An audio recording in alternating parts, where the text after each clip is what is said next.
generate joy. It's supposed to. Bear me just a minute. Speaking of that, we're going to shut off on a good note, Lord willing. Right? Bear me just a minute.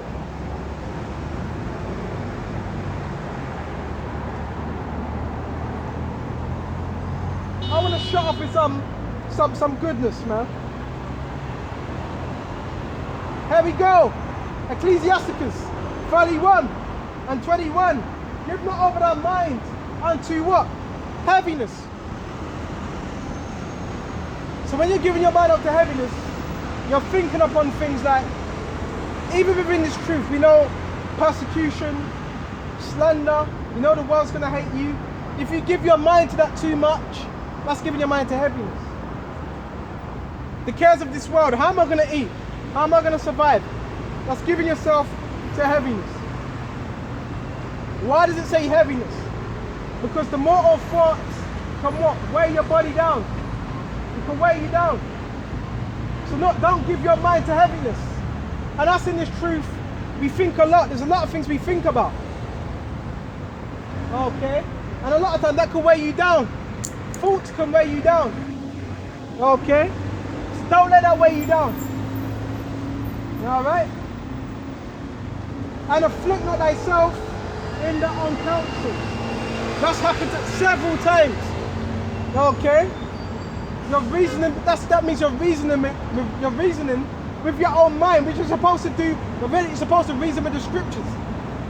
When you're reasoning with your own mind, you can afflict your mind like that. You can bug out like that. You know, you got all these thoughts going around in your mind. How do you sort it out? By the scriptures.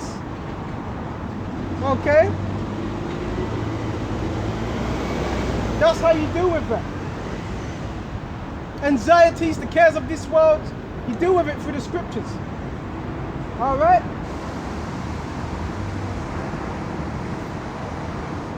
The gladness of the heart. So the gladness of your heart is your mind. It's the life of man. So, not as wrong with being happy, that brings you life. Joyful, but that comes with what? Keeping the commandments. So having a joyful mind, it keeps you going. That's good for your health. When you're depressed, when you're angry, when you're fed up, your body starts deteriorating. You know how people die of depression? Just depression alone. That's why you want to have what? A joyful mind. Especially when teaching this word. And it's this word that brings us what? Joy. Alright? Hope.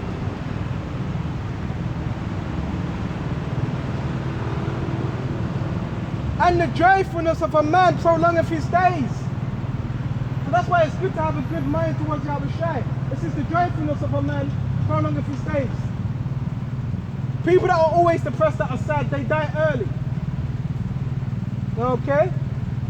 That's why you also got to do things to keep you joyous, to keep you going. Particular activities as well. Remember, balance in the truth.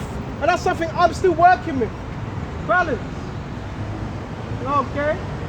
Keeping your mind balanced. So, even when you're not doing the work of the Lord, you're still doing something that's keeping your mind. Even crosswords. Go buy yourself a crossword. Something that keeps your mind going. And if you are playing a game, make sure it's a game that's making you think. You know what I'm saying? Exercise. Okay? It sends off something called endorphins. That's the word. When you exercise, it sends, I think it's called endorphins. Okay, a feel-good feeling. It's like equivalent to what? A painkiller. But the scriptures are the ultimate comfort. But when you're not teaching the scriptures, make sure you're focused on the scriptures. Make sure you're doing something that keeps you going. Okay? Satan returns again. But it is what it is. We're going to shut off soon.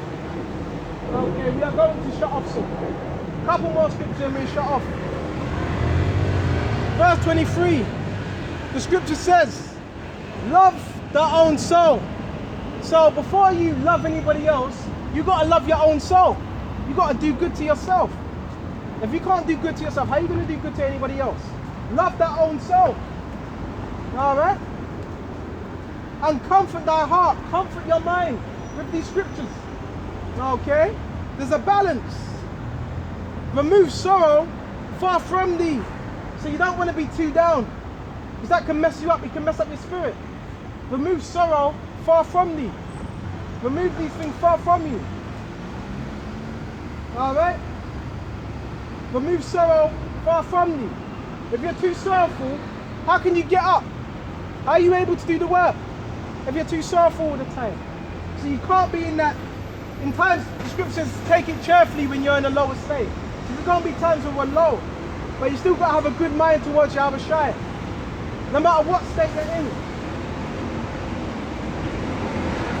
Name? State. Can you tell you my story, or you don't hear the story? You are talking about God, and they Remove automatic. comfort and heart. Remove Automatic. sorrow far from thee. For sorrow have killed many. Sorrow, depression has killed many. Alright? And there is no profit therein. So there's no profit in being too sorrowful, being too down. No profit in that. You've got to have a cheerful mind towards Yahweh Yahawashi. Can I tell you about it, or you just talking? 21st, 24. Envy and wrath shorten a life, and carefulness bringeth age before the time. So being envious and wrath, that shortens your life. But carefulness, keeping the law to the best of our ability, that brings life. Okay? So we want to have a good mind towards Yahweh Yahawashi. A good mind. To keep on believing. Keep having faith. No matter what the adversary does. No matter what the devil does. Keep having faith. No matter what Satan throws at you. Okay? Shaitan has already lost. Shaitan was already defeated 2,000 years ago when Yahawashi came. Shaitan is just playing out his role. But he lost. Give it up. Okay? You lost. Yahawashi has already won. Now it just needs to be planted in the flesh. Alright? So with this lesson, I hope this was edifying, and until the next time, Shalom to the hopeful elect across the globe. And I want to say Yahweh Ba'isham, Yahawashi, Bahasham, Waha, Wakah, Quadash. And till the next time, Shalom.